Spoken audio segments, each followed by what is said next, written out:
of the two molecules which has higher dipole moment. So எப்போவுமே dipole moment கண்டுபிடிக்கிறதுக்கு first structure அழகாக சூப்பராக எல்லா லோன் பேர் எல்லாம் இருக்கிற மாதிரி போடணும். ஓகேவா? ஸோ ஃபஸ்ட்டு வந்து CS2க்கு பார்ப்போமா? CS2 இந்த சைடு OCS வச்சுக்கலாம். ஓகேவா?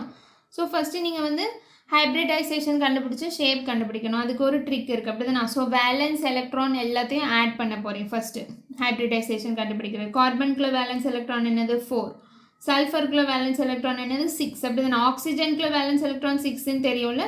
ஸோ ஆக்சிஜன் சல்ஃபர் எல்லாம் ஒரே குரூப் தானே. ஸோ எல்லாருக்கும் 6 தான். Okay, so 6 2s are 12.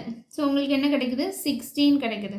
So இந்த கிடச்சிருக்க வேல்யூ வந்து கிரேட்டர் தேன் 8 இருந்துச்சுன்னா டிவைடட் பை 8, லெஸ் தேன் 8 இருந்துச்சுன்னா டிவைடட் பை 2. ஸோ இந்த 16 வந்து கிரேட்டர் தேன் 8, அதனால் நான் 16ஐ 8ஐ வச்சு டிவைட் பண்ணுறேன். ஸோ 8 2s are 16, 0 வர பண்ணியாச்சு. ஸோ 2 குவாஷியன்ட் என்ன கிடச்சிருக்கு? 2 கிடச்சிருக்கு. ஸோ இந்த 2 வந்து என்ன ரெப்ரசென்ட் பண்ணுதுன்னா sp ஹைப்ரிடைசேஷனை ரெப்ரசென்ட் பண்ணுது. ஸோ பேசிக்காக ஸ்ட்ரக்சர் எப்படி இருக்கும் அப்படின்னா கார்பன் டபுள் பாண்ட் S, sp-னா என்னது? Linear structure. ஓகேவா? ஸோ நல்லா ஞாபகம் வச்சுக்கோங்க. ஸோ இப்படி 2 டபுள் பாண்ட் இருந்துச்சு, சென்டரில் ஒரு ஆட்டம் இருந்துச்சுன்னா அதுக்கு கண்டிப்பாக sp ஹைப்ரிடைசேஷனாக தான் இருக்கும். ஓகே, இல்லாட்டி ட்ரிப்பிள் பாண்ட் இருக்குது ஒரு சைடில் அப்படின்னாலும் அதுக்கு ஹைப்ரிடைசேஷன் sp-யாக தான் இருக்கும். ஓகேவா? ஸோ இது மாதிரியே ஞாபகம் வச்சுக்கோங்க. 2 டபுள் பாண்ட் இருந்துச்சுனாலே sp ஹைப்ரிடைசேஷன் தான். ஒரு ட்ரிப்பிள் பாண்ட் இருந்துச்சு, ஒரு சிங்கிள் பாண்ட் லெஃப்ட் சைடில் இருந்துச்சுன்னா அப்பவும் sp ஹைப்ரிடைசேஷன். ஓகே, ஸோ இப்போ இதை வந்து நான் சென்டரில் கார்பனுக்கு வந்து sp ஹைப்ரிடைசேஷனால இப்படி 2 டபுள் பாண்ட் போட்டு முடிச்சிட்டேன். கார்பனுக்கு மேக்ஸிமம் 4 பாண்டு தான் பாசிபிள். ஓகேவா? ஸோ சல்ஃபருக்கு 2 பாண்ட்ஸ் இருந்துச்சுன்னா 2 லோன் பேர் இருக்கும். நல்லா ஞாபகம் வச்சுக்கோங்க. சல்ஃபருக்கு 2 பாண்ட்ஸ் இருந்துச்சுன்னா 2 லோன் பேர் இருக்கும். ஓகேவா? ஸோ இந்த மாதிரி 2 லோன் பேர் இருக்கும். இப்போ இதுக்கு வந்து டைபோல் மூமெண்ட் நம்ம பார்க்க போகிறோம். ஸோ பார்த்திங்க அப்படின்னா டைபோல் மூமெண்ட்னா என்னது? சார்ஜ் செப்பரேஷன் இருக்கணும். So some type of little charge separation. இப்போ கன்சிடர் ஹெச்ன்னு இருக்குன்னு வச்சுக்கோங்க, HCl இருக்குன்னு வச்சுக்கோங்க. இதில் இந்த ஹெச்சுக்கும் இந்த இதுவும் 2.1 தான் எலக்ட்ரோநெகட்டிவிட்டி, இதுவும் 2.1 தான் எலக்ட்ரோநெகட்டிவிட்டி. பெருசாக சார்ஜ் டிஃப்ரென்ஸ் இருக்காது, அப்படி தானே? அப்போ வந்து எலக்ட்ரான்ஸ் எங்கேயும் பெருசாக போகாது. ஸோ வந்து டைபோல் மூமெண்ட் 0. பட் இந்த கேஸில் வந்து குளோரினுக்கு 3 கிட்டே இருக்கும், ஹைட்ரஜனுக்கு 2.1 தான் இருக்கும். அப்போது இந்த சென்டரில் உள்ள ஷேட் பேர் ஆஃப் எலக்ட்ரான் யார் பக்கத்தில் தான் இருக்கும்? இப்போ HCl இப்படி இருக்குன்னா இந்த எலக்ட்ரான்ஸ் ரெண்டுமே யார் பக்கத்தில் தான் இருக்கும்? குளோரின் பக்கத்தில் தான் இருக்கும். ஸோ ஏன்னா ஹை எலக்ட்ரோநெகட்டிவிட்டினா என்னது? attracting the shared pair of electrons towards itself. இதுதானே shared pair of electrons. So ஒரு பாண்டில் 2 எலக்ட்ரான்ஸ் இருக்குல்ல, அதை வந்து அது நோக்கி இழுத்துக்கும். ஓகேவா? ஸோ அப்போ என்ன ஆகும்னா இங்கே ஒரு பார்ஷியல் நெகட்டிவ் சார்ஜு, இங்கே ஒரு பார்ஷியல் பாசிட்டிவ் சார்ஜும் கிடைக்கும். இந்த சார்ஜ் செப்பரேஷனை ஒரு வேல்யூ வச்சு நீங்கள் ரெப்ரசென்ட் பண்ணுறது தான் டைபோல் மூமெண்ட். இப்போ டெம்பரேச்சரை ஒரு வேல்யூ வச்சு ரெப்ரசென்ட் பண்ணுற மாதிரி இப்போ நிறைய சார்ஜ் செப்பரேஷன் இருந்துச்சுன்னா நிறைய வந்து உங்களுக்கு டைபோல் மூமெண்ட், நிறைய வந்து எலக்ட்ரோநெகட்டிவிட்டி டிஃப்ரென்ஸ் இருக்குது அப்படிங்கிறது மீனிங். ஓகேவா? ஸோ இப்போ இந்த C வந்து கார்பனுக்கு வந்து 2.5 கிட்டே இருக்கும். ஸோ சல்ஃபருக்கு வந்து 2.6 கிட்டே எலக்ட்ரோநெகட்டிவிட்டி இருக்கும். ஓகே, ஸோ ரொம்ப லிட்டில் டிஃப்ரென்ஸ் தான். பட் ஸ்டில் வந்து இது இந்த சைட் போகும், அப்படி தானே? எலக்ட்ரான்ஸ் வந்து இந்த சைட் லைட்டாக பாசிட்டிவும், லைட்டாக நெகட்டிவும், இந்த சைட் லைட்டாக பாசிட்டிவும் இருக்கும். வெரி வெரி லிட்டில், ரொம்ப லிட்டில் டிஃப்ரென்ஸ். ஓகே, ஸோ சல்ஃபருக்கு கொஞ்சம் எலக்ட்ரோநெகட்டிவிட்டி கூட. ஓகே, ஸோ இதில் வந்து இந்த சைடு இப்படி போகும், அப்படி தான். ஸோ இதில் வந்து இங்கே நெகட்டிவ் வந்து இங்கே பாசிட்டிவ். ஸோ 2 சைடும் இப்படி போகிறதுனால என்ன ஆயிரும் அப்படின்னா கேன்சல் ஆயிரும். So equal and opposite.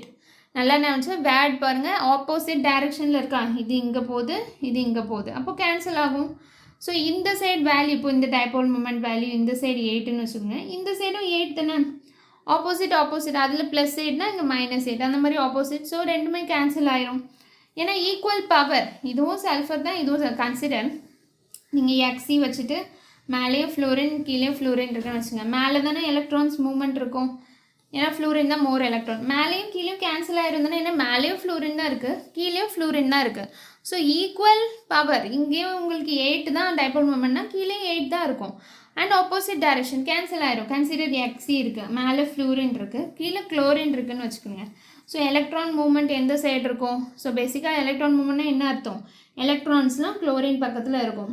So இதுதான் நெகட்டிவ் சார்ஜ், இதுதான் பாசிட்டிவ் சார்ஜ், இதுதான் நெகட்டிவ் சார்ஜ், இதுதான் பாசிட்டிவ் சார்ஜ். ஸோ இப்படி தான் இருக்கும். ஆனால் கன்சிடர் இந்த ஃப்ளோரின் சைடு வந்து ஒரு 9 கிட்ட உங்களுக்கு டைபோல் மொமெண்ட் இருக்குன்னா இங்கே 8 தான் இருக்கும். ஏன்னா இது குளோரின், அது ஃப்ளூரின், வேறு வேறு ஆட்டம்.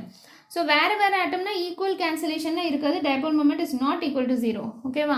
ஸோ ஒரே ஆட்டமாக இருந்துச்சுன்னா கேன்சல் ஆகும். இந்த பர்டிகுலர் கேஸில் ஒரே ஆட்டம் தானே, CS2ல இந்த சைடும் ஒரே power. So equal and opposite cancel ஆகிடுச்சு. Dipole moment 0. ஓகேவா?